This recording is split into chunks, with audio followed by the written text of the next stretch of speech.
እግዚአብሔርን እውነቴን ነው የምላችሁ ክርስቲያኖች፣ ለብዙ ነገር ብላችሁ ጥላችሁት አትሂዱ። ለብዙ ነገር ብለን ጥለነው እንሄዳለን። እግዚአብሔርን በጣም ነው የምናሳዝነው። ለሱ ብለን ጥለን የመጣ ነው ትዝ የሚለን ነገር ይኖር ይሆን?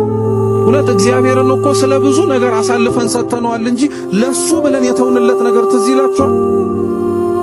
አብዛኞቻችን እኮ እግዚአብሔር አምላክ እውነቴን ነው የምላችሁ የመጀመሪያም የመጨረሻ ምርጫችን ሳይሆን ከአማራጮቻችን መካከል አንዱ።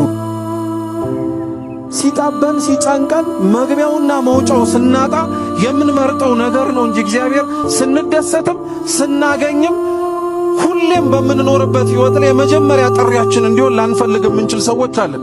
ይሄን ደግሞ ፈልገነው ላይሆን እኮ ይችላል፣ ግን ለምደነው አላሁ መኖር ከከበደን ምክንያቶች መካከል ምን መሰላችሁ?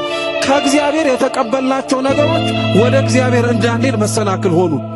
ለምነን የተቀበልናቸው ነገሮች ከእግዚአብሔር ተንበርክከን የለመነው ትዳር ሲሰጠን ወደ እግዚአብሔር የማንቀርብበት መሰናክል ይሆንብናል።